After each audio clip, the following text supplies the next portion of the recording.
Huey Lewis and the Blues? Isn't it Huey Lewis and the News? No, different guys. Huey Lewis and the News are the real band. Huey Lewis and the Blues are a band of roving Cuberts who go and play the blues at your house.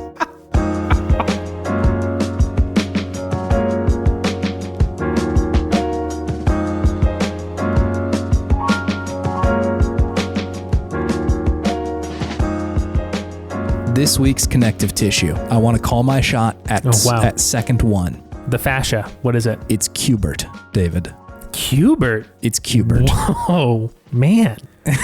This is like Babe Ruth walking up to the plate and just pointing straight out over the field. That's what it feels like. Over the back wall. Farthest part of the field. Here we go. Chase is calling it. I will say it's. I don't have a lot of evidence for that except for one instance, but I'm going to try really hard to find the connective tissue with Cubert among all the spots, all the corners of this pod. After you keep on saying Cubert, I really want to give him a last name. So what's Cubert's last name? Is it Cubert Bert? Oh my God. Cubert Hugh? Cubert Hugh. Where did you pull Hugh from? It feels correct. I said Q, but Hugh also works. Cubert Hugh. I wonder what Wikipedia has to say about the lore of Cubert. It's Hugh spelled Huqe. Gonna go ahead and type Cubert lore into the internet. See what it spits back out at me. How does it, like the second thing about Cubert is that he's male. How do you know the gender of this creature? Only one way to check. Oh man, yeah, there must be some of the spin-off comics of Cubert were particularly intense. Hey, it's Video Game Podtimism, the Optimist video game variety show where two best friends talk about the wonderful world of Cubert. My name is Chase. And my name is David. I'm going to get to the bottom of this. I do like Cubert Hugh. That does feel spiritually correct in some ways. Mm-hmm. It definitely rhymes, but like I feel like Hugh feels like just weird enough, but also like that's a last name people have, you know? It is. It reminds me, for some reason, it reminds me of Hugh Grant. Cubert Hugh. Yeah. Doesn't remind me of Hugh Jackman, but reminds me of Hugh Grant. Why? I don't know. There is a man named DJ Cubert who is a real guy. It's a real human being? Yeah, he's a Filipino DJ. DJ Cubert? DJ Cubert, yeah. He has a Wikipedia page. He's like a guy, you know? Big Cubert hasn't come after him yet? Yeah, no, Big Q Hugh isn't breaking down his neck. I know it doesn't seem like it, but we do talk about video games here outside of this one guy. This is a Cubert cast now, from now until forever. It's all Cubert all the time. It's a big pivot. On the wreckitralph.fandom.com wiki/Cubert page, I love that the last known status is alive. I'm really happy about that. Was he in the second Wreck-It Ralph? Is that why he's on the Wreck-It Ralph wiki? I have to assume so. Man, that is a deep cut. David, have you been playing video games? It's all Cubert, baby, all the way down. It's all Cubert. I've been playing Cubert every minute of every day. I've lost my mind. I'm in the queue now. Exactly. No, but I have been playing Lies of Cubert. Every week, there's a new way to make this game's name funny. I beat it. It's done. Oh, wow. Congratulations. I am through the P. Most of this game, I felt like, okay, this is it is very similar to a Dark Souls game, but streamlined, and the bosses are not nearly as difficult. Like most of the bosses I could beat like 2 to 4 goes. Mm-hmm. And that's not at all how it is with me in Dark Souls or Elden Ring or Bloodborne, where I'm like banging my head against a wall for like a couple days sometimes. Mm-hmm. So I was still enjoying it. I didn't think that I was taking anything away from the experience as far as like what I really enjoy from FromSoft game, but then this last boss comes around, and man, that felt like a FromSoft fight. It was really, really hard. I also got my ass kicked at that fight a lot, and I had been just tanking through this last level, which was great. I really enjoyed that last level. It felt like such an arduous climb up that tower. It took so long, so many different enemies you had to fight, little mini bosses and whatnot. A really well done last level, I thought. And then culminating when you go all the way up and then you go all the way back down to fight this last boss. Yeah, he was a tough one. He was a very tough one. It reminded me a lot of that last dungeon in Ocarina of Time where you have to like ascend Ganondorf's tower or whatever. Mm-hmm. Which like I feel like given the inspiration, given that like Dark Souls is so inspired by Zelda, like Certainly the Lies of P people are too. Yeah. Which is cool. I really like it when they sort of like, it may not have been intentional, but I like that there's some connective tissue there. Yeah. There's a lot of connective tissue throughout Lies of P. Lots of different things. But yeah, that last battle was just so mechanically dense. I really enjoyed it. It felt much more like a Sekiro game to me at the end. All things considered, it did not feel to me like I was playing Bloodborne, because Bloodborne was all about the parries and the dodging. This was all about the timed perfect guards, which is much more like a Sekiro thing. You really did have to get it down for that. Yeah, very much like, I think I talked about a little bit on some of the other pod when I was talking about this game, and that you could kind of play in different styles of FromSoft games with different bosses or enemies in particular. Yeah. But I felt like really what the base of the game was like a Sekiro-like, because honestly at the end there, I wasn't even looking at the animations. I would just learn how to time the first one, and then it was just a rhythm game after that. It was just a rhythm game after that. Totally know what you mean. And that's when the game kind of unlocked for me, and that last boss in particular unlocked for me. When you just read what's going to happen with that first move, and then just, okay, here's the Dance Dance Revolution beats coming down. I got this. We're good. But I really enjoyed the ending. I thought they were doing something interesting with their take on Pinocchio. What is a human? I don't know if it's the most unique take on things ever. It feels like very tried and true kind of like anime story, or it's just like sci-fi fantasy storytelling in a lot of ways, but it's executed nicely. And I'm very excited for that little teaser at the end with their interconnected universe of different fictional characters. I won't say who it is or what it is, but they got some things brewing, and I'm very curious to see. If you don't know what we're talking about, I promise you there's no way you can guess what the connected universe is. It is just out of nowhere. It's great. So yeah, I'm very stoked on that. So what I really loved about Lies of P isn't necessarily how, unique or original the game felt. Yeah. Going back to some of the stuff that you've already said about it in the past, I definitely agree with a lot of what you said. I just don't think it's a deal breaker for me. Totally. Yeah. And it makes it feel more like a greatest hits sort of thing to me, like a really good cover band in a lot of ways. Yeah. Because like Krat reminds me a lot of my feeling exploring Rapture, right? The mechanics of the game through and through FromSoft, Bloodborne and Sekiro, mostly, some Dark Souls thrown in there, right? Yeah. And then, there's a little bit of The Last of Us in there with those very reminiscent of clicker enemies. There's a little bit of Batman in there with that enemy who's very much like Bane, right? Who's like the big wrestler guy who injects stuff into his body to get stronger. But I think it does all come together nicely into this very impressive package that they have crafted so nicely, and it really is such a nice and pretty package that they have and present that they have made for fans of all of those different games, because like I said, none of it feels like a knockoff to me. It just very much feels like like I said before, like a love letter to all of these different games, because they've put so much time and effort and care into making it feel good still, and also still making it feel like their own thing, but with very clear inspiration drawn from a certain area. And I think that's really what puts this game apart for me. Like it's like, to make a musical analogy here, it feels like, the song Higher Ground, sung by Stevie Wonder and the Red Hot Chili Peppers, is a vastly different song. So, it's one thing to do a cover, but it's another thing to very much put your own take and style and artistry onto something that is clearly inspired by something else. Totally. And in a way, I think that might actually be more difficult to do than starting from 100% from scratch. Maybe that differs from person to person, but it is I think difficult to do. So hats off to this game Studio 18, I think it is. I think so, yeah. Well done, man. I know, yeah. Great game. Really enjoyed it. Start to finish. Never really lulled for me. Just really kept me chugging along in the world of Krat with Mr. P himself. I mean, I think it's a testament to the game that both of us finished it, Like I don't always finish the games that I start, and it's not always that you and I both play something that we're like so compelled to play that we just have to beat the game all the way through. Yeah. And I agreed. Like, I feel like the pace of it was very good. I never felt like, oh boy, really got to like backtrack and, or, and go Dark through. Souls games often can feel that way. There are parts of them. Yeah. I do wonder how much of that is like Miyazaki's like masochism, of like I'm going to make this borderline funny how hard this game is. Yeah. And like, you know, I will make you run back through the whole level or something. Yeah. You have to run through the whole level and hope you don't get hit with an instant kill move to fight the boss again. So I appreciate that they don't have that streak in them. Sure. It just lets you get to all the very tasty good bits of the game, which is the fighting mechanics, which are exceptional, I thought. Yeah. Yeah. So yeah, really excited to see what they do next. And now after I said Mr. P, I really think they need to have a Mr. T DLC for this game. Yeah. Lies of T. Lies of T. Way into Lies of T.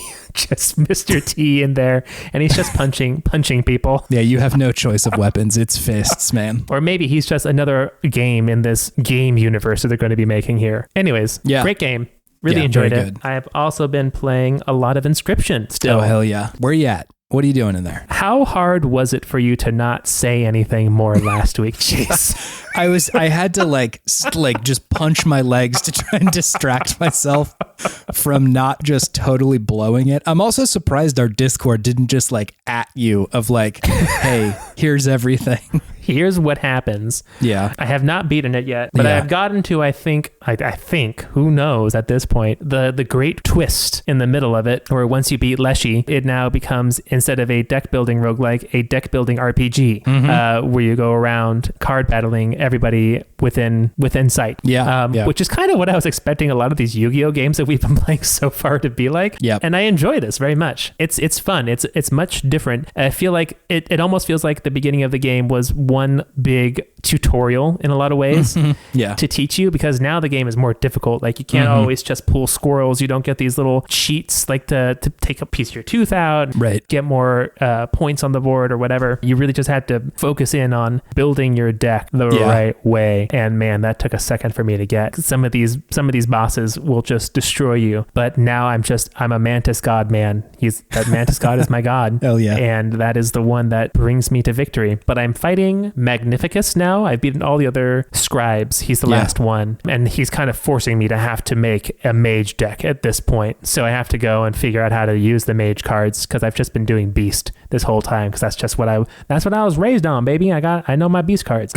So I'm really enjoying it. I wish that they would force me to experiment with the decks a little bit more, because I feel like once I just got a good beast deck going, I just kind of ran through the first 3 scribes. But now they're really making me have to think with Magnificus's power. We'll see how that goes. That's where I'm at right now. It feels like I'm getting to the end of the game, but I have honestly at this point I have no idea. We shall see. And then it becomes a first-person shooter. You're just firing cards at people at Mach 10. Yeah, you know, who knows? Who knows what will happen, David? Inscryption's a very good game. I like this game a lot. I become the Leshy. After having played the Pokemon TCG, I feel like that second chapter of the game feels very familiar in a cool way. Yeah. Because it really reminds me of that playthrough of the Game Boy, or the Pokemon trading game on Game Boy. I see you decided to call it the second chapter, not the final chapter. Yeah, you know, the second half. We'll see what's in store for me in the crypt. Qbert has the answers, David. If it just becomes a Qbert sim, I'm going to scream. I called it. I knew it in my bones. This is the Qbert level now. I did see that originally his name was Hubert. I was looking on Wikipedia. I was just sort of flipping through the Qbert lore page. And so Hugh is spiritually correct, because that was his name at some point. Whoa. Yeah. Spoke it into existence. I think the universe spoke to you. It fed you not the words, but the truth. And you were just present enough to know it. Was it talking to me, or was it listening through you? Because I said Qbert Q. You're the one who heard Hugh. Sure. Yeah. The truth was is somewhere in between in the internet. Yeah. It changed my Q to Hugh for you to hear. I think that's just the universe. It aligned the truth for both of us. The universal truth aligner. I get it. I see it. I feel it. I think Nier Automata might have fucked my brain up too much. Sometimes I'm talking, I'm like, this is just Nier. I'm speaking in Nierisms. So just philosophical nonsense.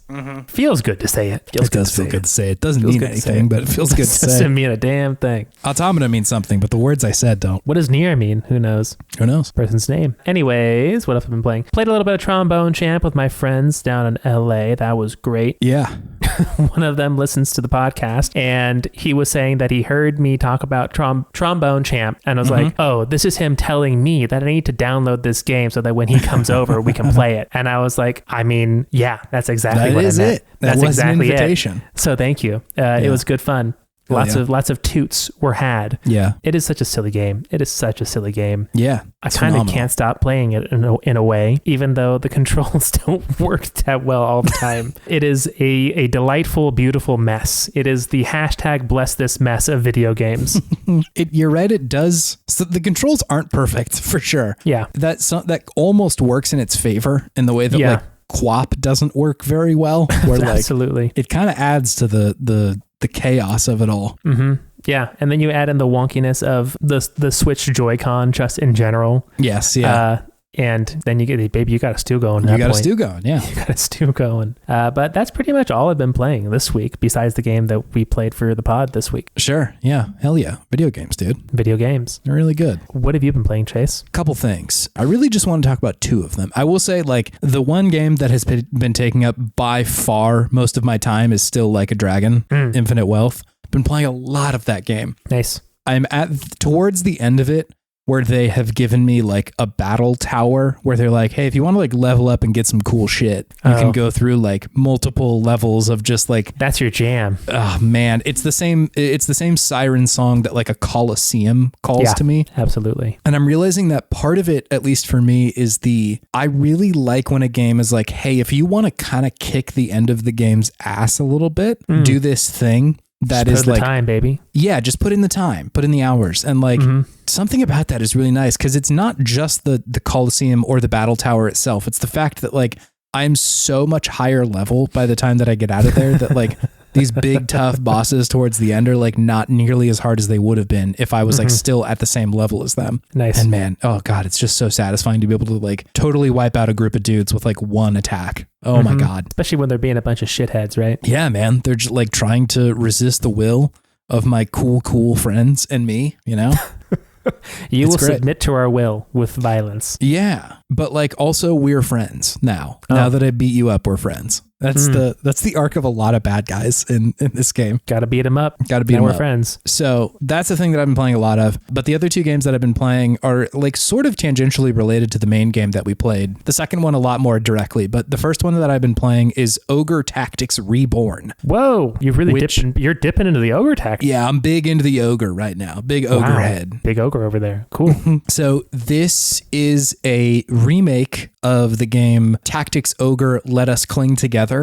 I know, it's kind of a mouthful. They have some good subtitles for those games. I know, yeah, they're really fun. What was the one we played? Person of Lordly Caliber? Yes, I think that was it. Excellent. So I knew about that game because there was a remake of it for the PSP, but that itself was a remake of the game from the Super Famicom. So it's been like a long time of this game kind of like re-releasing every now and then. Yeah. And so this one is a remake of, I think the one for PSP, but which is in turn itself a remake. So I'm not really sure where the Ouroboros ends there. But like it's essentially the game from the PlayStation.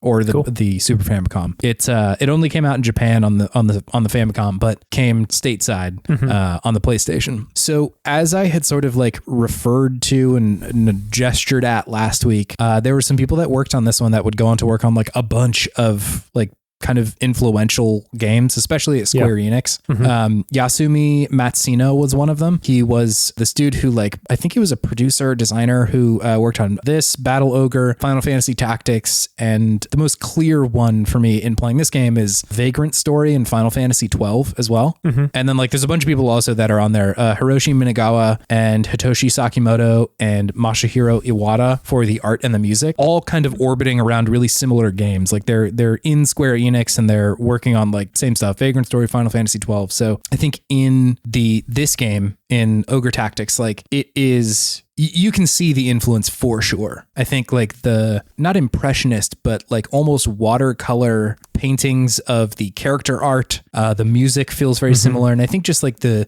story being this like kind of political intrigue feels very Final Fantasy 12, feels very Vagrant Story. And not to mention like the game does take place in Ivalice, which is the same recurring place from Final Fantasy 12 and Vagrant Story. So like, yeah, they are kind of connected in certain ways. For anybody who doesn't know what this is, or like, I think the closest thing is if you've seen Final Fantasy Tactics, it's very similar, where like the battlefield is tilted like 45 degrees over and up. So you're kind of seeing it from like almost isometric view, almost like Qbert, if you could imagine what Qbert looks like. You had that one locked and loaded. This is the one I knew. This is the one that I knew for sure. That's the Qbert connection. The other two, a little more up in the air. I might have called that shot a little early. That's right. We'll see it. We'll see. But yeah, it's essentially a game where it's like a tactics game. You take turns going from one person to the next on this like battlefield.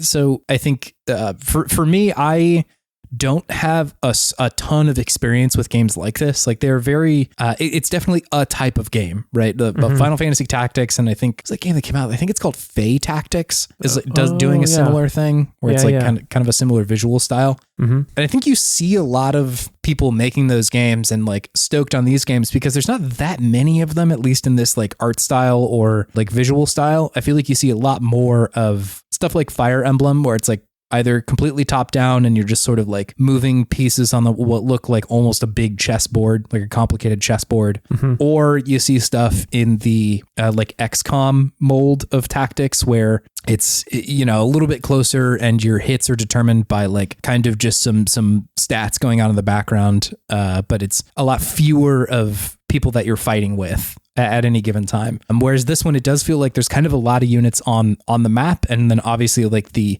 topography is like a big deal. Like being above someone is like a huge advantage for like your percent to hit and shit like that. So the visual style is like definitely a big part of that because you can see how high or low someone is pretty easily from just like looking at it. Whereas like in Fire Emblem, it's kind of up to you to see like, is that a forest tile? Is that a mountain tile that I'm about to be on? The same thing with Advanced Wars too, where like it is important where you're standing when you fight, but it's like it is not almost immediately as readable. Usually they'll make it a little bit easier by putting like, you know, a little forest sprite down there, but typically you do kind of have to like check to see like, is this actually what I think it is? So yeah, that's what the game is. For my money, I think like kind of prefer the Fire Emblem stuff. No surprise there. Yeah, I think it may just be the level of exposure that I've had to these games. Like I've played a lot of them and they really clicked almost immediately. And like I did try, I think I had bought Final Fantasy Tactics way back when. I kind of put it down or sold it back because I think it was just kind of a lot. It's definitely more complicated than just straight up Fire Emblem. I remember playing Final Fantasy Tactics, I think I was in middle school, and then they kept on asking me like to choose a job, and that was too much for me. I'm like, I don't know what this job is. I have a class, I have all this other stuff. Now I have a job too? Like what does it even mean? Yeah, it does feel like it's pulling a little bit more from like the deeper RPGs that it's orbiting around, you know, like Vagrant Story and Final Fantasy 12 like aren't horribly complicated, but they're not nearly as simple as Fire Emblem, you know? I think Fire Emblem, and this is a good thing for me at least, like a strength of Fire Emblem is the fact that it teaches you kind of the weapon circle of like, okay, axes beat spears beat sword, and swords beat axes. That's pretty simple. You have some classes that are pretty like immediately clear what they do, you know, like some of them move farther, some of them are healers. It's very obvious that like if you use an archer to hit somebody, you can attack them from farther away and shit like that. Sure. And that stuff exists in Tactics Ogre and the Final Fantasy Tactics games, but there's a lot more nuance to that. And there are a lot of classes and a lot of different like weapons and equipment and shit like that you do have to manage that feels a little just like one step above what Fire Emblem does as far as complexity goes. But so Fire Emblem is more streamlined, kind of like how Lies of P is streamlined. How it's a streamlined version of Dark Souls. No, it is a streamlined version of Fire Emblem. Or sorry, backwards. Fire Emblem is a more streamlined version of this. That was the last Lies of P. I had to get one one in. We'll see. That's fair. We'll see. Qbert will deem whether or not it is true. we will go to the court of Qbert. So anyway, all that being said, I kind of wanted to give this another try just because like there are so many fans of this game that I'm just like, there's something there and I would like to be a part of it. And my thought was just like, I feel like I may just have to get used to the combat for myself to enjoy it. And like so far, I will say that that's mostly true. Like I've been playing a fair bit of it and there is a learning curve, or at least there was for me, of like, I just don't really know where to position my units or like when to attack or like when to sort of like pull back. I just feel like it's a lot more obvious in Fire Emblem, where it's like if someone starts getting totally fucked up on the front line, you do need to move them back, or mercifully in like Three Houses, they have the Divine Pulse, so you can like go back and change it or like try something else. And there is permadeath in this one, so you do kind of have to be careful with like not just throwing someone onto the front line. That said, they do give you a lot of people, so it's kind of like, well, you know, there's some clunkers in this group. Some cannon fodder is what you're saying. Yes, yeah. Whereas like when I'm playing Fire Emblem, I'm almost always like, I will not lose a person. That will simply not be how I play this game. Jaded General Chase. Yeah, this one I'm a little bit more pragmatic of like, well, you know, some people are gonna die. Send Karl out there. It's fine. He'll be fine. He'll be great. Yeah. Maybe he'll prove me wrong. But I see why people like this game for sure. And I think the stuff that really excites me about this game is when they have these levels that are sort of a little bit longer. Like essentially it will say like, okay, here's the level where we have to go storm this castle. And it essentially will put you through like 3 different battles right in a row where it's like, okay, we're outside the castle gate and we're fighting people. And then, you know, once you beat that, it sort of like zooms out a little bit and just immediately takes you into like the next stage of the fight where you're inside the castle walls and you're fighting people. And then, you know, eventually you're in like the throne room and shit. Oh, that's cool. It is cool. I like that. I think that there's a tangibility to that Fire Emblem very much feels like almost like a stage play sometimes, where it's like, and here's the place where this whole level takes place. And, you know, events will happen here, but this is it really. There's not a lot of like dynamic stuff happening with those levels. And so I do appreciate that they're doing a little bit more there. I think that this game is, at least so far, it might not be the case at the end game, but it is a little bit more like swords and sorcery kind of fantasy rather than like some of the nutty shit that goes on in Fire Emblem, you know? There's like dark lords and stuff pretty much immediately in most Fire Emblems, whereas this one, like I said, it's really like about political intrigue from the jump, you know, saying like which nation is doing right by its people and stuff like that. Yeah. Again, it's very Final Fantasy 12, very Vagrant story. And so I appreciate all that, but I think that is the stuff that gets me excited about it too. And just like the scale of battles, there are a lot more people on the field at a certain time. And so at a certain point, it does feel closer to something like Total War or something where it's like you have, you know, 16 units all pushing at the same time and sort of just like prodding and poking at the enemy units. Whereas like, I think that Fire Emblem is more focused on like heroes, you know, rather than like, is one person who is part of a bigger thing. It's like, this is my big fucking cool knight and he's going to kick your ass, you know? Of course you celebrity culture for knights. Yeah. So I think that there are different things to appreciate there. And so I think a lot of it is just the approach to story and sort of the graphical style, but just like, yeah, I think the mechanics of it are obviously different, but there is a lot to appreciate there. It is complicated. Like I do feel like I'm thinking a lot. And again, that may just be exposure. I've played so much Fire Emblem that I kind of know like what to do most of the time, but I do feel like I really have to consider like, all right, if I push up, you know, the easy way, quote unquote, then I will be closer and I could probably finish these, you know, few people off faster, but I'll be kind of exposed in this little like valley where it's easier to hit me from above. So, you know, do I need to maybe wait and push around and get a couple people up on like a ledge to fight a little bit easier? It's a little Baldur's Gatey in that way where like your verticality is very important. And so high ground is a big deal. So it's interesting. It makes me think just a little bit more. So I like that. I like that about this game. There's a lot of people that worked on this game that are working on Unicorn Overlord, another connection from last week. I'm excited about it. I really want to see what's going on with that game. I know it's really rearing its head a lot in my life, which is interesting. Yeah. I'm really curious about it. So yeah, that is Tactics Ogre Reborn. I think I said Ogre Tactics at some point. I don't know. I barely know what this video game is, man. So where are the ogres? I think that ogres are like a monster, essentially. It's like the old enemy of humanity, kind of. I have not run into them yet. I don't know if I'm just like not far enough into this game or what, but they just like come out at the end at all these games like, yeah, the ogres are here. Yeah. There's one dude. They're back again. One man named Ogre. Yeah. Who knows? His actual name is Ogre. First name Og. Just mispronounce it. The other game that I've been playing, David, is this game called Endless Space 2. Whoa. This sounds like a chase game for sure. It's also a David game. Now, I've learned a new thing about your appreciation for video games. Whoa! Yeah, fresh. Very Is it fresh. about Qbert? It is. I see. I'm reaching in the dark right now, man. I'm like, where is my Qbert connection? Where is the Q? Where is he? No, Endless Space is a game from this company called Amplitude Studios that they make kind of a lot of games in this sort of series. They've made Endless Space 1, obviously that was like their first big hit. I think their first game in general. Also Endless Legend, which is a game that I have played before. Humankind as well. It sort of feels like they are like, hey, what if we were also Sid Meier? You know, like, oh, sure. Because most of these games are 4X games. Endless Space and Endless Legend specifically are very much like, you know, go out into the galaxy or this fantasy land and take over some spots and get some units and, you know, either do the cultural victory or the science victory or, you know, the military domination sort of thing. But Endless Space 2, I was playing this mostly as a lens into the game that we're talking about, Master of Orion 2.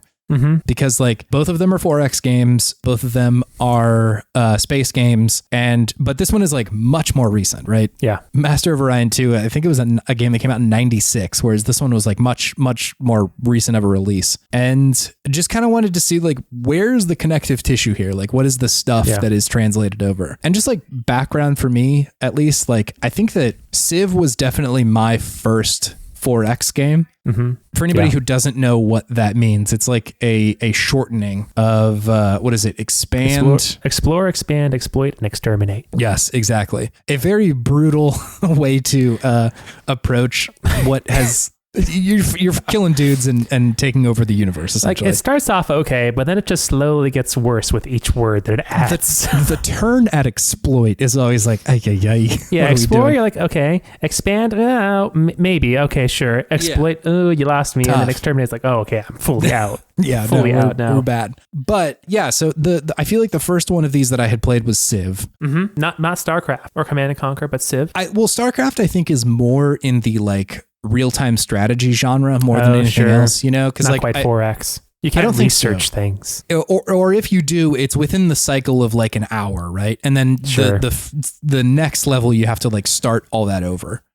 Whereas like in a lot of these games, it's like you're mostly playing one long campaign. Yeah. That, you know, there's like tech trees and military and like usually there's some kind of perk to whatever like civilization you're playing as.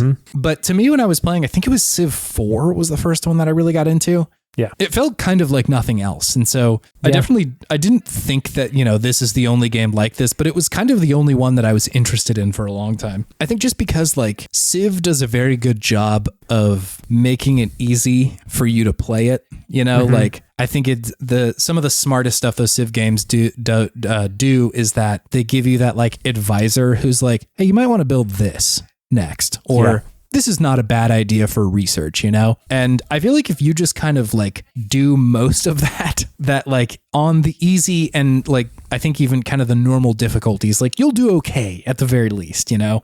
I think it's when you're playing on harder difficulties, or especially when you're playing with other people, that you have to be like really conscious of what you're like building towards. I think like a loop that I see a lot in these games is, you know, you have a small town or a planet in the case of this game that you start off with, you know, build it up a little bit. So it's like giving you a little bit of money per turn. All these games operate in turns, like a board game almost, where you can do a certain number of actions per turn and then you end it. And then everybody else, or at least the CPUs, all kind of take their turn at the same time. And then it returns back to you that, you know, you go over to the next couple turns, you start a new colony, maybe a new planet, you build towards some kind of research. In a lot of these games, like politics plays a big deal. I think Civ, you know, they have elections and like you have to keep your people happy and shit. Yeah. And like, I don't know. I found all of that very interesting, but you know, obviously this is a bigger genre. So I think after having played those games for a long time and, you know, playing with other people and having that be something that is fun and you have to kind of riff a little bit and figure out like, what's my niche, you know? Yeah. That I was more open to these games. And I think, like I said, Endless Legend was one that I played a while back that I was like, hey, I like this. And this is something that is familiar to me. But also because these games are gigantic and huge and lengthy, sometimes I'm like a little bit intimidated, or I'm like, I don't know if I want to put in that much time to a game that I just kind of like. I love Civ. And the reason that I can spend so much time with it, even despite the fact it's kind of just like managing a spreadsheet, you know, like a lot of these games are kind of just that. there are like 100 moving parts, and a lot of your job is to just like get the numbers in the right place, or like get the workers in a good spot to the point where you're generating enough research or coin or military or whatever. And so I think Civ does a really good job at kind of like making that fun. Whereas like something that like I know people love is Stellaris. Is like, or what is that other game? Europa Universalis, which is like the most complicated, wild shit, you know? Like some of those games just go so hard to the point where I'm like, I don't think I have the patience to like devote enough time to this for it to be good. Despite the fact that I know like people who like it, they're like, there's nothing else like this once you're like good enough at it. Once you've read your textbook. Yeah, once you've become an expert, once you put in your 10,000 hours to become like a master at this thing, it's amazing. But I think like just taste-wise, I definitely prefer the models where they give you like a little bit of ease. They offer you some advisory help in the game, or that like, you know, the difficulty isn't so bad that you can't just kind of like wing it for a little while, and then like once you get a little bit better, then it becomes easier. All that said, Endless Space 2. I really like this game. I think it's really, really fun. I'm a space guy, you know? Love a starship. Yeah. Love the space. Essentially, the way the game works is it's pretty similar. You start with like a planet in a system somewhere. And, you know, I think you have to be able to have settled there. Like the planet has to be habitable, but the rest of the planets in the system don't have to be habitable. So you could just have like totally terrible planets in your other system. Totally terrible planets that like maybe they're, you know, you could get some like food from them, but like maybe, you know, they're not good to live on or whatever. And so almost immediately you are asked to like, you know, go through these, I think they call them like star lanes or something. It's just like there are connections to other systems that you can go explore and wander around and check out like, oh, is this one a good spot for us to maybe expand to? There's a lot of planets that are like, it's not a place that you can colonize immediately, but there might be some interesting thing there. So you have to like go, you know, send a probe down to be like, what is this thing on this planet? Was there life here a while ago? Or probing, huh? Yeah, you're probing. Is there like an early civilization or something that is currently building here? Which is all very cool. Like I love the probing minigame in Mass Effect. I was about to say, you said probe planet, and that immediately took me to Mass Effect. Yes. Which is like definitely in the second one, it is much of, or in Mass Effect 2, it is a way to get resources. And like, I'm okay with that. It's just a fun little mini game. But I do like the idea of like just exploring planets and having like story come out of that. You know, we were this one civilization and the other star system next to us had like way more advanced civilization or a way less advanced civilization, or it had this kind of like resource that we could tap that would make like incredibly accelerate our research or something like that. So there's just all that stuff that happens. That's what's the word? Not expansive. The phrase for like games that aren't written, not procedural, emergent. All these games are emergent, right? At least in the way that they are structured. Like none of this is written. It's just sort of like a game that procedurally generates a whole, you know, galaxy, and then you get to go explore it. And I think part of the fun of that is the story that you get told in that way of like, you know, we expanded too quickly and my planets got mad. And in this game specifically, there's this really cool system where they have like elections essentially. So if you have a planet that is like largely like agrarian, like just farming, they will put forward like a lot of candidates in these elections that want like farming representation, right? Like the people are like, we need policies to be enacted that help farmers, or the people yearn for farming. The children yearn for the mines, David. Or the same thing is true of like a scientific planet, or one that does a lot of production or something like that. And so you will be sort of encouraged to adopt like political policies that benefit those people, right? That are like, that favor farmers or favor like research or something like that, which it's pretty easy when a lot of your planets are not that diverse. Like if you're just kind of a research based civilization, a lot of the time you will get like people put up for votes that represent like research people. And so you can kind of just like roll with that. But it does become more complicated when you start getting into like a huge civilization where it's like, I have a lot of different kind of planets, a lot of different kind of focuses on those planets. And so how do I like keep all of these people together, which is very cool. Like, again, I think that so many of the 4X games are a way of making something that is very complicated into a very like crunchy mechanic. Sure. And it's somehow able to represent like political representation, a thing that is just like, here's some numbers of people who want something, and then you have to go like make this change that might cost you something, right? Like maybe it's more expensive to upkeep this policy. You're getting a ton more research and your people are happier. So like maybe that's worth it. Yeah, it's cool. I think that it's a lot of the best things that I can say about this game are things that you can say about a lot of these games, right? Like the push and pull between the different civilizations that you encounter, where like, hey, these people are exceptionally aggressive, right? How are we going to deal with that? Because they just like put down a colony on our borders, but also like we don't have a military. We've just been farming for like 100 turns. Like, what are we supposed to do now? And then suddenly having to like figure that out. Got to give them wheat. You got to give them wheat, man. So you arm your farmers and send them out into space or whatever. All of that's very fun. I think that loop still really works. And like they have done just such a good job of visualizing that stuff. I think for me, these games live and die by how much I can understand by just looking at it. You know, I don't want to read a book to have to understand what's going on in these games. And so I think a lot of it is just an exercise in user interface design of like, can I look at this and see what I need to see to be good at the game? Of like, how much money do I have? How many people do I have? Which is like an exceptionally important thing in these games, like population. Yeah. Incredibly important for almost any of these. Gotta have population. Gotta have people. Gotta keep it going. Yeah. Growing only. Going and growing, baby. Going and growing. Do you think maybe a friend of ours might have a motto like that? Going and growing? A friend of ours? Oh. Cubert? Are you invoking Cubert again? Does Cubert grow? I know he jumps. I don't know if he grows. I don't know if he's like Snake from Snake. I don't remember him getting any bigger than he does. He's definitely going. I think he definitely goes. He definitely goes. Does he grow? Who knows? It's out. The jury's out. Yeah, maybe not growing, but you said groaning. So maybe going and groaning is his thing. I feel like he definitely groans. He definitely groans. There's like I feel like the whole thing with Cubert is that he shouts like explicit language, right? Like there's the little like, does he? Speech I have bubble. no idea.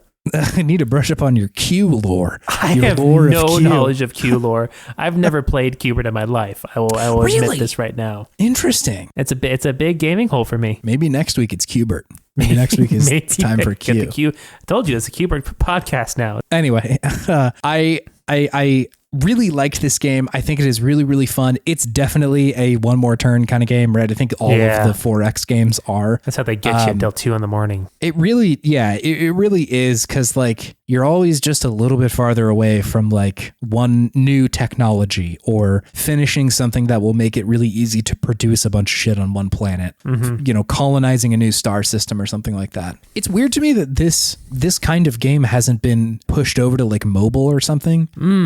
Because like it feels rife to be exploited, but it's kind of not. Like these games are just so big and like huge that they haven't really been like there's no battle pass for Endless Space 2. You know? You're gonna exploit the exploiter. Yeah, exactly. The rife for microtransactions. The exploit in this game refers to the player.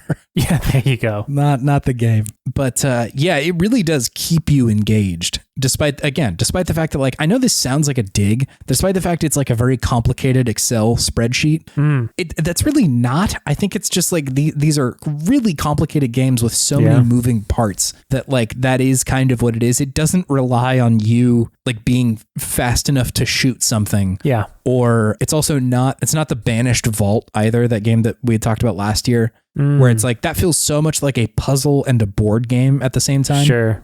This one's a little bit different, where it does have room for error. You can adjust and be malleable with your approach to these games. But it really does. It keeps you there. You're in it. It seems pretty cool. I was just looking at some of the screenshots of it. It looks like a modernized version of Masters of Orion 2. Yeah, it definitely does. And like, I was looking at this, and we'll talk a little bit more about it when we talk about Masters of Orion too, but like, I think that game had such an influence on this genre that you see a ton of games like that, where like they're very much doing the space thing. That weirdly enough, I think Civ might have been around at the time, but like, I think it's odd that one was the first one to hit big. Sure. Or at least like, for my money, what feels big. I don't really know like sales numbers or anything like that. It totally could be that this game like blew it out of the water when it came out at the time. But I feel like for a while, Civ was like kind of a cultural touch point within it was in video the zeitgeist, games. Civ. Yeah, like people talked about, the fucking Gandhi memes and shit like that from Civ 4 or 5 or whatever for a long time. Way more than like they talked about like the bird people in Masters of Orion 2. Now, I think there's something about that. Civ has I think probably better presentation, and then also it's more relatable in that it's humanity. It's like people that you know of. It's not like Glorbeck the Third. It's like, hey, I want to be your like captain, and I have all these stats. It's like, oh, it's Gandhi. Oh, it's Charlemagne. Yeah, right. It's grounded. It's Gandhi. It's Charlemagne. It's Qbert. I would love if they started doing weird DLCs for Civ, and just like, here's a hero. It's Jon Snow. Yeah, it's a different guy. There might be. I think that there is a Game of Thrones mod for a lot of the Civilization games. I've heard that the only one that you want to mess with is Crusader Kings 2 mod for Game of Thrones. Oh, really? Because then you can really get like into all the political alliances and the marriages and stuff. Sure. I've seen it very, very often on the A Song of Ice and Fire subreddit. Yeah, the deep mines. The deep mines. Back in the day, at least. I haven't been there in a while, so maybe things have changed. I don't know. It's probably for the best. Probably for the best. I'm not on that crack cocaine anymore. Yeah. Man. Anyway, David, this will all bring me to my Podtimistic thing of the game. Which is? Of the game? The Podtimistic thing of the game is Qbert. I should have said Qbert. No. It's Twitch plays Pokemon, David. Oh, I always love it when they go back into it. It's very fun. I have unfortunate news why they're doing it. Oh, because it is the 10-year anniversary of them doing it for the first time. Part of me, what I was going to say about why I like it is it reminds me of me and my youth and how much exuberance I had for the world. I would love to challenge you on that, David. Oh. Because you were working at a bad job at the time. There was a lot of stress in your life. Twitch Plays Pokemon was cool, but I feel it was a shining beacon in my life at the time. Maybe that's what it was. Yeah, yes. I feel like I see the light of David's eyes much more often these days than I did when you were 24, 23, whatever. Yeah, 2022 if it's a 10-year anniversary. Children. God. I was a child. I was but a boy. I love Twitch Plays Pokemon. For anybody who doesn't know what that is, it's essentially just like I guess like not an automated, but it is an integration between the chat in Twitch and a game of Pokemon. It's democratized Pokemon. Yeah. So like if I can't remember exactly how they do it now, but it's essentially like everybody in chat is at the same time trying to control the game by saying like up or down or select, start, any of the buttons that would be on a Game Boy. Mm-hmm. And the game just takes all of those and does all of them in order. Again, it's just a single game of Pokemon. So it's just sort of like thousands of people shouting at the top of their lungs what to do in a game of Pokemon, but it is respecting every one of those wishes, which is like, when it first started, I feel like, whatever it was 10 years ago, I was like, oh, that's fun. And there's absolutely no way that they will beat the game. There's simply no way that will happen. Yeah. There's some pretty specific things you have to do in that game to win. Yes. It's like, how are you ever going to finish all of these very, very strange and specific things you need to do, let alone just like leave Pallet Town, Yeah. But sure enough, in 16 days, they beat the Elite Four. Just miraculous. Again, how do you catch a Pokemon when there are thousands of people doing it? There's just no way. Catch a Pokemon, let alone choose, teach the right Pokemon, like moves the right that are relevant TMs or HMs to get through certain areas of the game. Yes. Right? Yeah. How do you teach someone cut? Like you need to go into the menu, choose cut. You have to have a Pokemon that can learn cut, which in itself is not easy. And make sure not to release them when you're doing that. Yeah. Yes. Which is an option. It was always an option. And always the scariest thing. Of course, there are people in the chat who are chaos agents, right? Who just want to see this thing not succeed. Bunch of real jokers in there. Yeah, people always want to like try and fuck it up a little bit. But this project apparently is attempting to play all of the Pokemon games through this way, which I'm really excited about. That is, I don't know, it is, it very much feels like my dad telling me that like Huey Lewis and the Blues got back together and they're going on tour or something like that. Like it's just Huey Lewis and the Blues? Isn't it Huey Lewis Lewis and the News? No, different guys. Huey Lewis and the News are the real band. Huey Lewis and the Blues are a band of roving Cuberts who go and play the blues at your house. The Q Blues? Huey Lewis and the Blues is who I'm thinking of. Huey Hewis and the Blues? Huey Hewis and the Blues. I feel like I'm just like sounds are leaking out of my mouth. I'm not even speaking words. Huey Hewis. Oh man. That is a character. It's probably Millennial Kirby is one of his favorite bands for sure. Yeah, I think so. David, do you have something fueling your sense of optimism? It's that very unique sense of accomplishment you get when you beat a very difficult boss.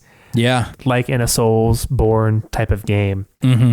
So that last boss in Lies of P, man, he was just kicking my ass, and then just something clicks and you're just like, all right, I will no longer retreat from this person. I will no longer dodge. I am meeting you in the middle of battle, and I will block everything and beat you. That is always such a satisfying moment because it is just it's a mixture of learning and accomplishment. It's such a quick feedback loop of you've learned how to do this, and now here's your reward. You've beat the game. Here's the cutscene. Here's all the good stuff that you've been wanting this whole time. Yeah, it's just I don't get that personally from any other type of game. Mm-hmm. It is a very specific sense of, hey, I did it. That was hard, and I persevered, and I did a good job because I learned. Right. Yeah, totally. Yeah. I feel like it happens in really specific other instances, right? Exactly. Yeah. In other games too. Mm-hmm. I feel like I was going to ask you, what are your like greatest hits of this thing specifically? Oh, Genishiro Ashina. Oh my God. Yes. Yeah. That one was tough. It was Vicar Amelia for me was the first one where that was the first FromSoft game that I played was Bloodborne. And like Vicar Amelia for me was like the check. Like I had to get better at the fucking video game. Yep.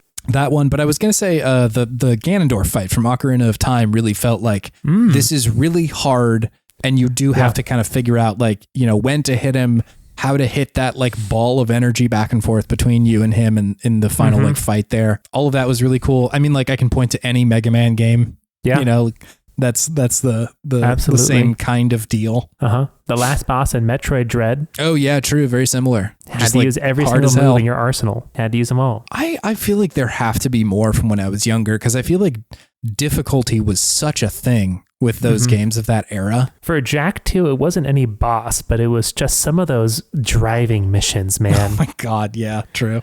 Stuntman. Oh my God. It took us years to beat Stuntman. Like, you and I Quite were literally.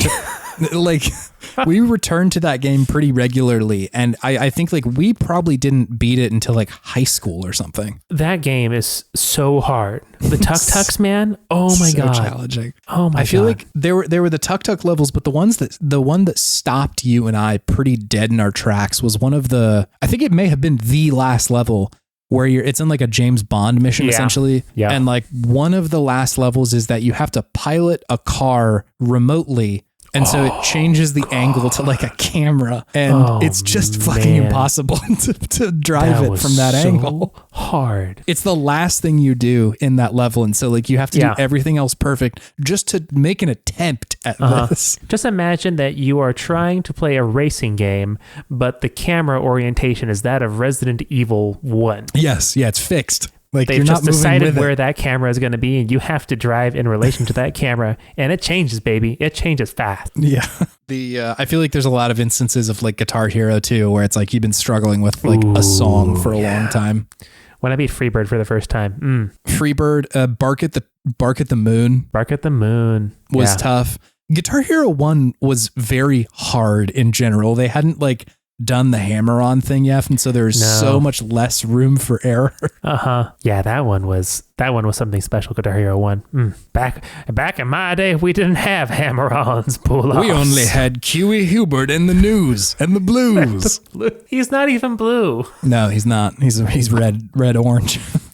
Yeah, he's feeling very blue though. He's gonna make a real nasty joke. I was saying more as he's sad, but it could be that too. Yeah. I like Qbert making kind of a gross joke more than sad Qbert. Sad Qbert hurts me in my soul somewhere. Well, give me your best blue joke, Qbert. Oh boy. You want to know how they know I'm male on Wikipedia? How's that, Qbert? This big donger thing on my nose. Do you want to move on to our main thing, David? Please release me from this bit. I release you. Let's leave this behind forever. I never want to say it again. Hey, it's Cubert. Take a cube, me and you. And Cubert, me and you. And Cubert, me and you. And Cubert. Whoa, Cubert, baby, down in Cubert. Whoa, Cubert. Hey, welcome to Good Games. It's a segment where we talk about the okayest games of yesteryear and gush all the things that we love about them. David, Nerves of Steel. I feel like we were mid-conversation just now when we went into Good Games and you were just staring me down like, dude, I got the soul of Q right now. I cannot be shaken. We were talking about sports and the Kings. That's true. And when we talk about that, I just go into a different mindset completely. I have to steel myself against all emotion. Otherwise I will just be a hot mess. This is, you're unlocking your latent ability to just sort of like center yourself. My latent ability is called Years of Pain. Years of basketball themed pain. Years of basketball pain. And it makes me numb to emotion. Not a good outcome. No, but it's not. Maybe something good for the Kings specifically. Yeah, it's all basketball related. You're an emotional man. I've seen it. You've seen it. We got a suggestion from listener Karlf, who also sent in pronunciation of his name like a year ago. So thank you for Karlf that we're finally paying that off. I think he had suggested The Long Dark before, but this time he had suggested Master of Orion 2. Deep cut. Deep cut. I did not know about this game at all. Me neither. Truly just hadn't heard of it, which I'm sure for some people is probably blasphemous because in my research, it does seem like this is kind of a big deal in this genre. This is a pillar. It's not the same thing, but like being like, who the fuck is Mario, dude? Who's that guy? Who's Sonic the Haunchog? Who's that dude? He haunches all over the place. He's got some big haunches. But this was a one from Karlf. So thank you for suggesting it too. Appreciate it. Can I hit you with some hot stats about Master of Orion 2, David? Please. Hot stats. So this game came out for DOS, Windows 95, and Mac for November 22nd of 1996. Yeah, that doesn't tell you something I don't know what will. The operating systems alone should date when this came out. This was made by Simtex, which is a company that also made Master of Orion 1, Master of Magic, which is like kind of a similar game. It's another 4X game, but it's like in the fantasy world. And then, of course, their hit 1830, Railroads and Robber Barons. I don't know if that would play one. that. Wow. I don't know if that one's 4X, but... Man, 4X in my heart. I do have a review from World Village, and in parentheses, Gamer Zone. because Joe Video did not review this one, so he had to take Gamer Zone instead. What is it? But it's World Village. Parentheses. Gamer Zone. Yeah, I don't know what that means at all. Is it the gamer zone of a website called World Village?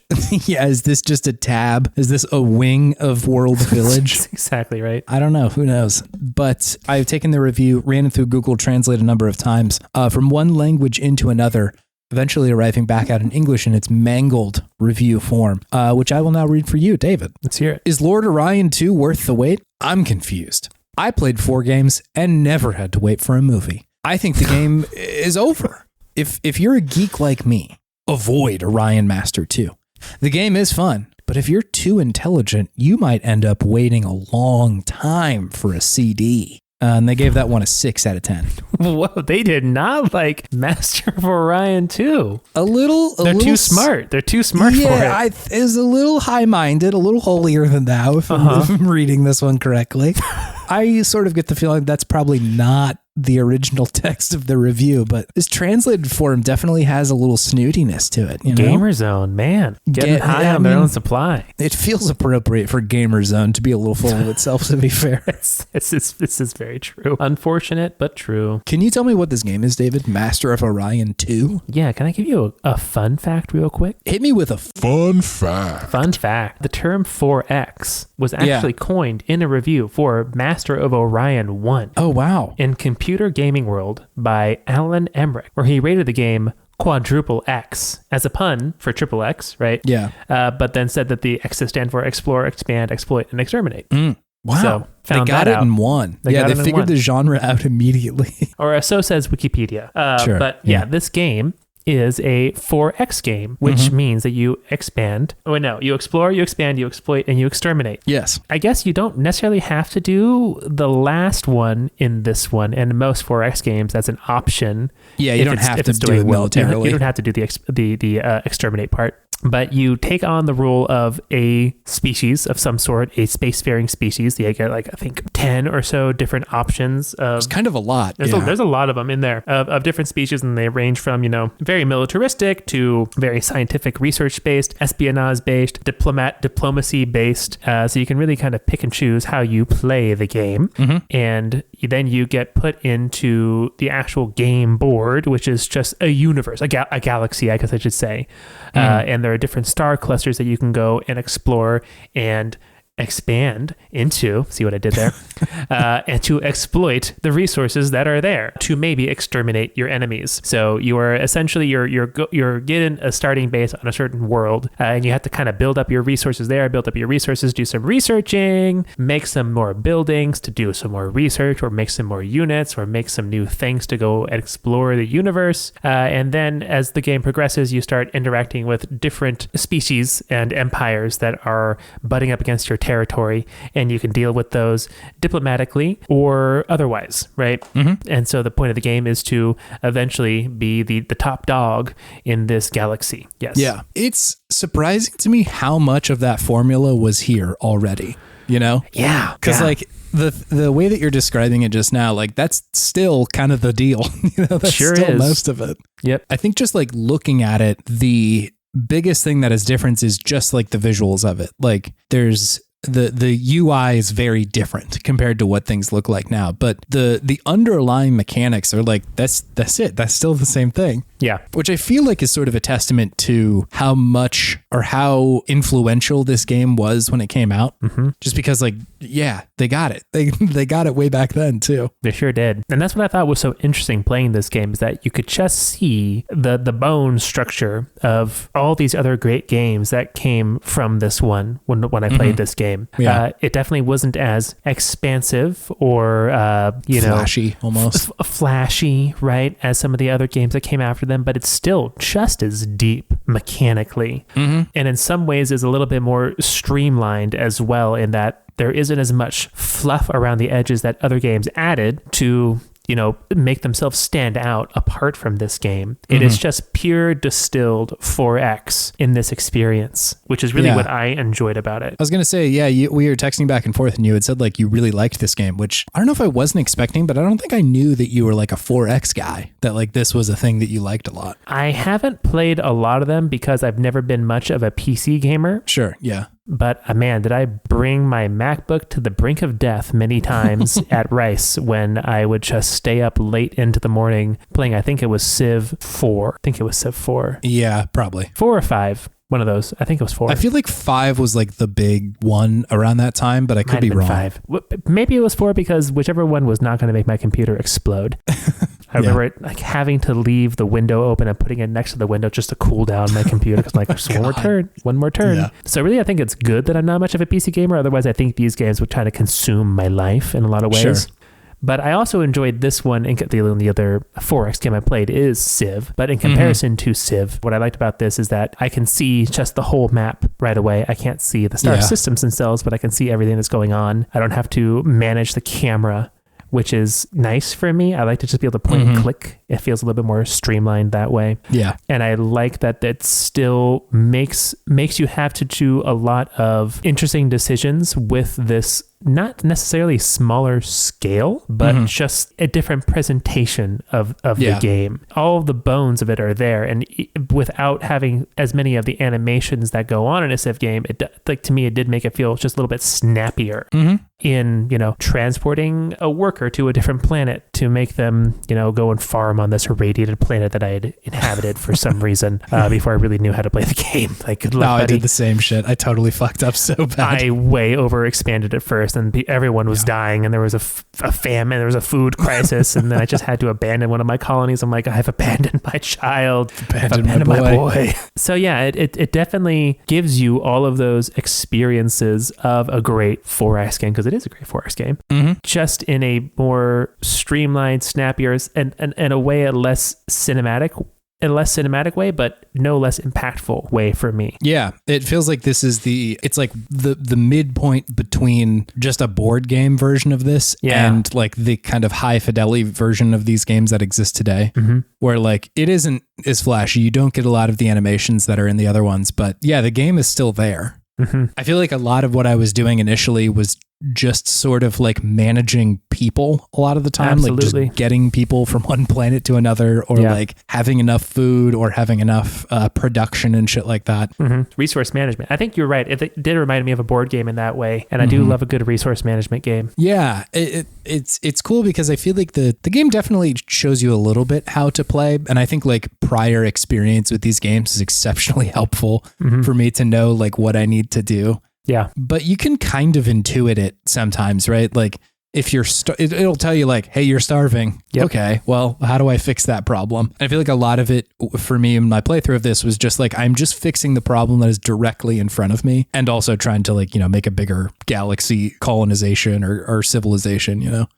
It's interesting. This was like a really interesting play. I thought I was going to not enjoy it as much as I did. Same. I thought I was going to have to spend, well, I did have to spend a lot of time learning how to play it, but it wasn't as much as I thought I was going to have to do. And then once you get just the very basic components of the game, everything else kind of falls into place. You're like, okay, I kind of get how it wants me to even just interact with it, like UI wise. And then you can figure out what to do. Yeah. Once you are able to be like, right click just shows me what the thing is. Yeah. It's very helpful. Yeah. Took me a while to realize how to redistribute my workers. Me too. That was like the first thing that I ran into, that like, I feel like I should have enough resources to be making enough food and production to be doing okay. And like, we're all just starving all the time. What's the problem here? There's actually kind of a lot of like pretty good YouTube tutorials out there that like, for the stuff that did need a little bit more explaining, was helpful to just go check out like, how should I actually be managing the workers here? Yeah. And that was cool. I liked that. I liked that it was easy to figure out like what do I need to be doing, just with, you know, a little YouTubing, a light YouTubing. Yeah, a light YouTube. It didn't have to go too deep into the YouTube mines to find the information I was looking for. And it just made it much more grokkable, as I think you would say, Chase. It got me to grok it quickly, which was great. No, I agree with you. Yeah, I had mentioned this a little bit before, but I feel like my enjoyment of these games is just like, can I get to some fun stuff quick enough? Sure. I think Civ, again, the newer civilizations, like 4 onward, I feel like they allow you fun pretty quick. They allow you some entertainment pretty early in the game. Whereas like I had a much harder time with like Stellaris for that reason, because it was like, I think the stuff that is really amazing about that game, from my understanding, like from people who I've heard like explain it, comes kind of later. Sure. And like when you're doing a lot of stuff, whereas this one was pretty much immediate. The first time that I was like, oh cool, I have another star system under my control is like sick. That's great immediately. Yeah. Or the first time that I like run into another civilization and it does that whole animation where it like, you're looking at like a big hologram from underneath it. Yeah. It was cool.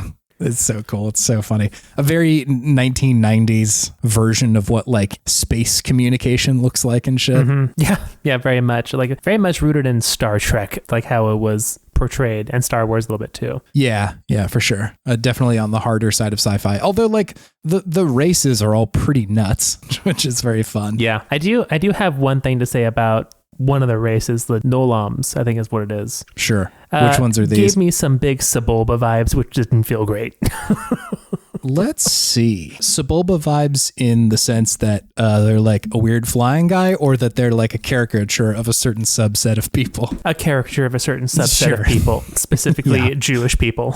Sure. Yeah. I feel like there's a lot of that in games of this era, where there's just like, whether it was intentional or not, there is like a shorthand being used a lot of the time. Like D&D was doing this up until very recently too. Of like, you know, gnomes or like goblins, the bad guys, the inherently bad guys, their race is bad. That's what they are. And so like, I feel like there's a lot of stuff here, especially when you're creating a new, you know, fantasy race of people. I feel like I see this a lot, even in like the prequels and shit. Like you said, there's a lot of that in there. Good old Sebulba. Yeah. It's pretty much these people. I was like, okay, I was looking at their character design. I'm I'm like, I'll give them the benefit of the doubt. And then it says like, oh, they're really good at trading. And then their ambassador comes up and they start playing some space klezmer music. And I'm like, ooh. But besides that, great game.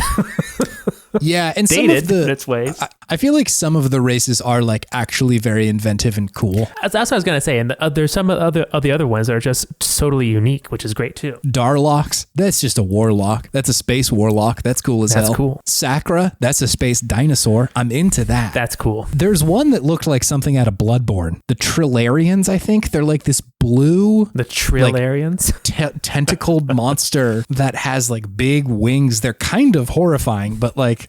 Eldritch. Love that. Yeah, very Eldritch, yeah. What was the race of just like hot lady? Alarians. Yeah, for God's sakes, you guys. I know, right? Come on. It's just like blue human that also has booba. Like, yeah. Come on. They were in my game. And I was just like, okay, you guys. Yeah, that one too was like, I don't know about this. Yeah, there's like essentially the Kashyyyk in there, just like cat space people. The Mercians. Yes, yeah. And then I loved the rock people that are just like big stony creatures. Oh yeah, they don't have to eat. Yes, yeah. There's no there's no food requirements for that race. I was like, that's great. Fucking cool. That's cool. Very sick. Right. But I think like something about like I think that their growth was very slow or something, that like they didn't expand very quickly. That's the kind of shit that I love in this game, where there is like a mechanical difference in the way that these very different races play out. You know, also just like how boring is the human playthrough, man? Come I know. on. Just like we're charismatic and democratic, and that's us. We're humans. Like, give me something interesting here. Give me the rock people. Give me the rock people. They don't have to eat. Give me the space spies. They're cool too. Yes. Yeah. It's fun. I liked it. Like you said, some of them are hit or miss, but the hits are definitely hits, although the misses are definitely misses. Yeah. They are all still definitely unique and play differently, which is also cool. I like that. Who did you play as, by the way? I played as the Alarians. Oh, sure. Why not, David? That's what the guy on my playthrough did. So I'm just like, all right, I'll just do what he does.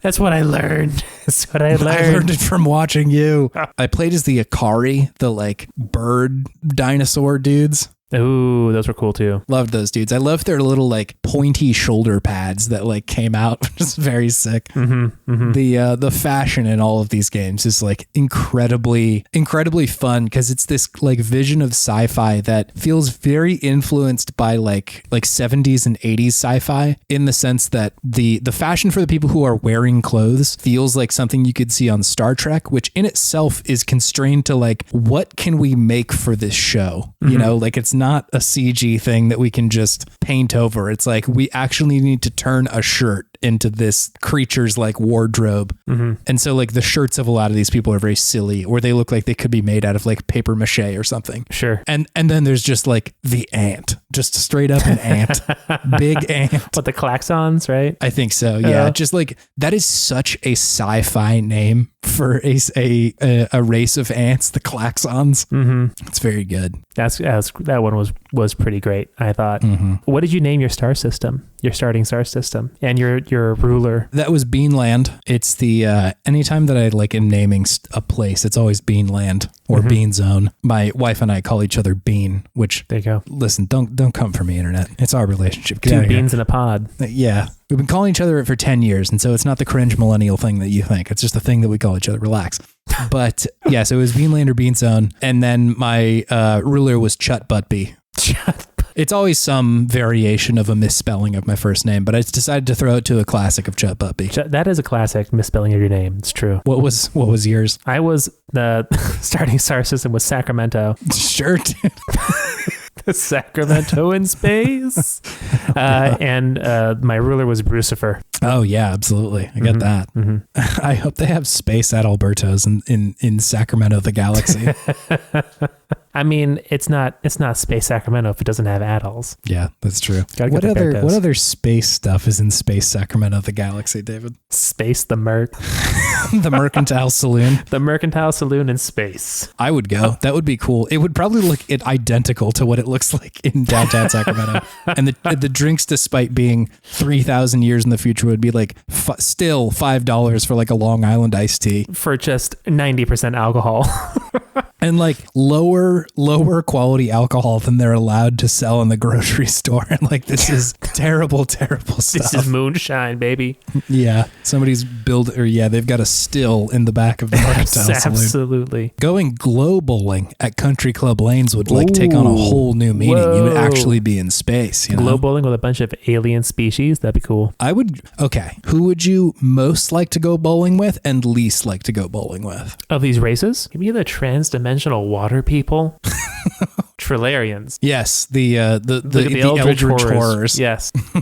I feel like they know how to have a good time. Maybe the Cylons would be cool too. The Mercians. The Mercians look like a bunch of bros to me. The like big jacked cat people. Yeah. I feel like the Mechlar Assembly might have some stuff to do at bowling. They might be really good at bowling. I can see that. They're like robot bodies, but they have like, it looks like the creature is just like one little thing that is inside of a much larger robot body. Yeah, I see that. Ooh, no, maybe the Bullrathi. They look like. Oh, absolutely. It's just essentially an English bulldog, but yeah, a race of people. Yeah. Those dudes absolutely throw back just pitcher upon pitchers of beers. And they definitely are in a bowling league. Yes.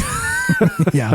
That is the way that they stay active during the week. That's the I think that's the answer. I think that's the Bullrathi answer. is The definitely Bullrathi. the answer. Yeah. Not the humans. No, the humans are boring. I don't want these guys. He looks too intense. Why does he look like this? He looks like an angry Patrick Stewart.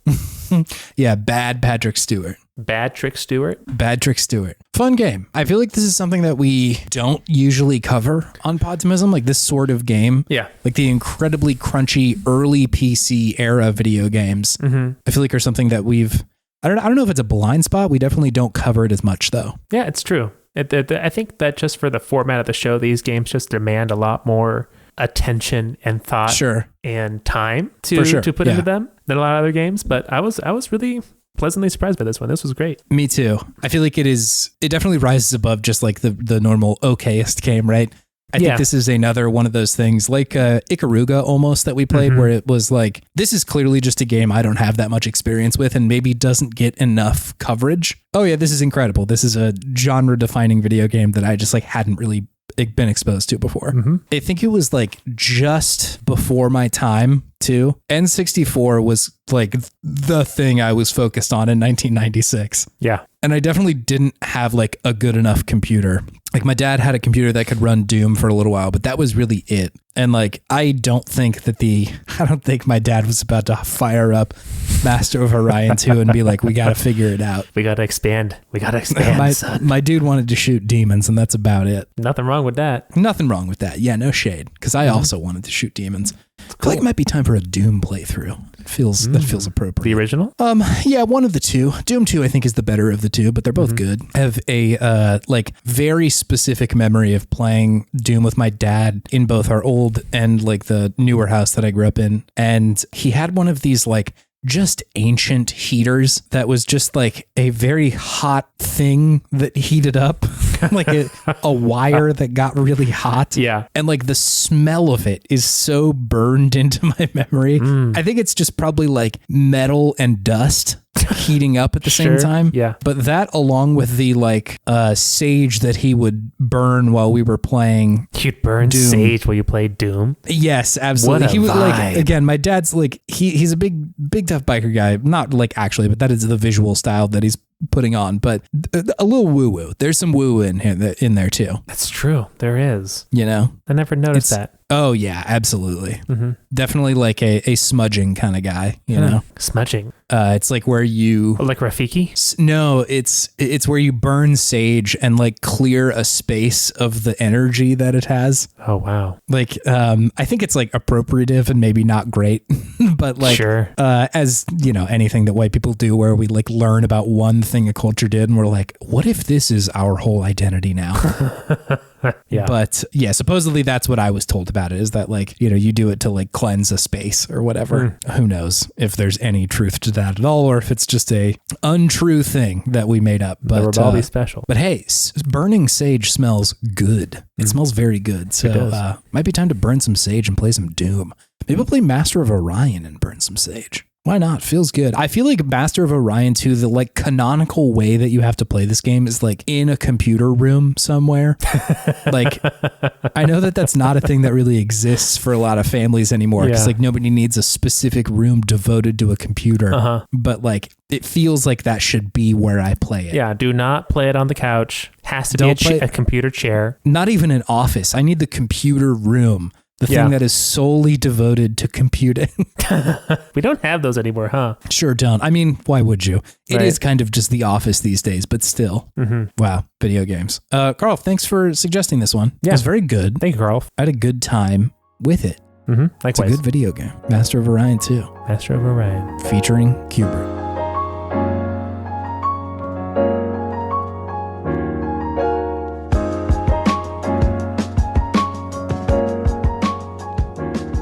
Hello gamers, it's me Chase, and it's outro time. If you want to talk to the show, interact with us, you can do that on podtimism.com. It has a link to a bunch of shit, but probably the most easy thing to get in contact with us is in the Discord.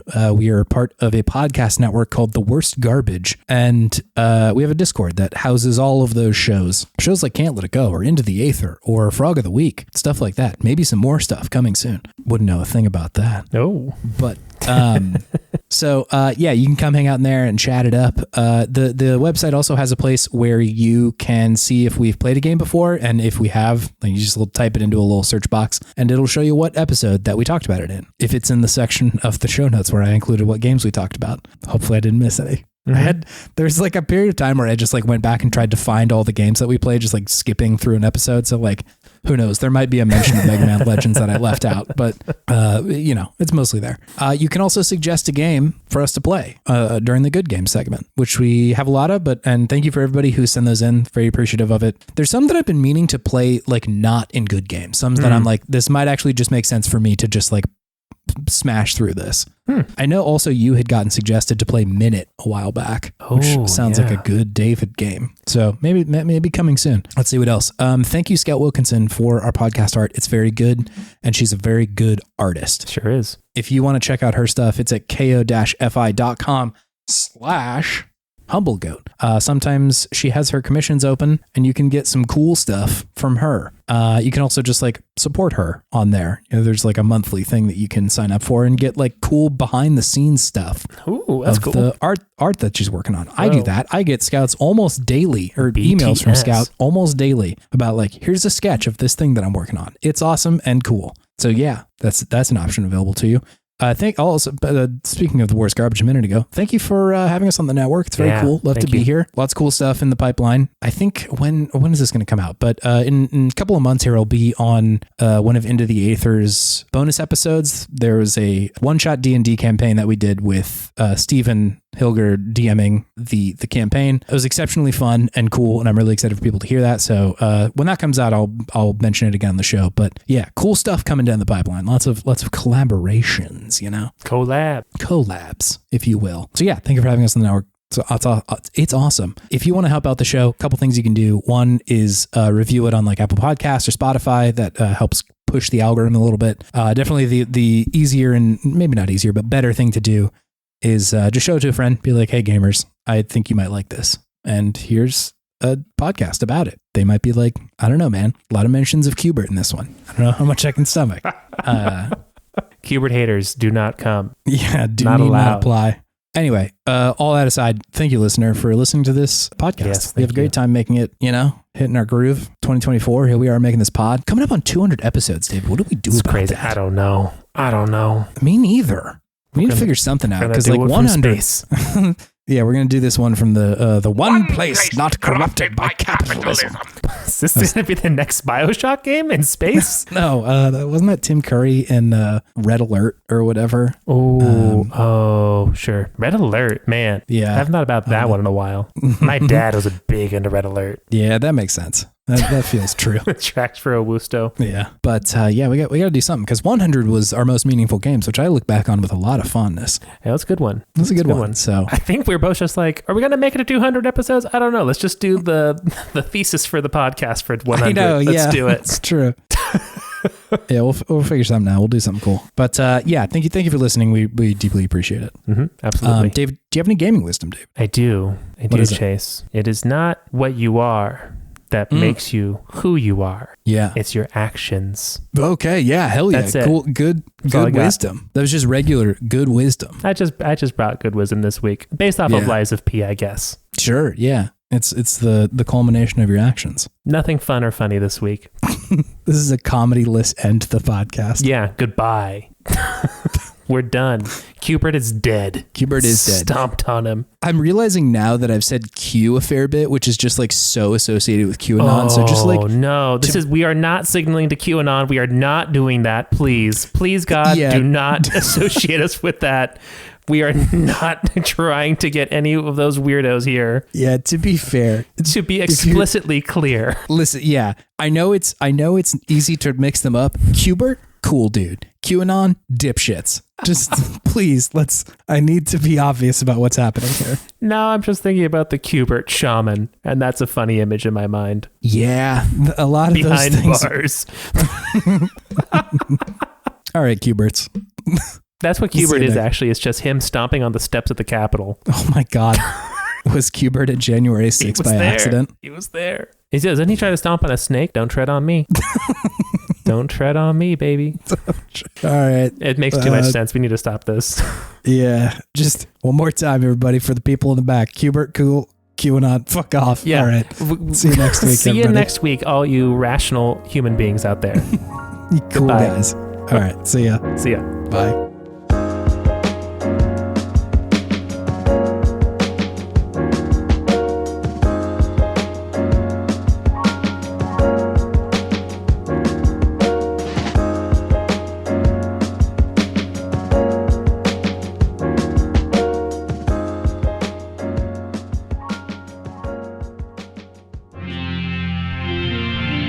TWG, the worst garbage, online.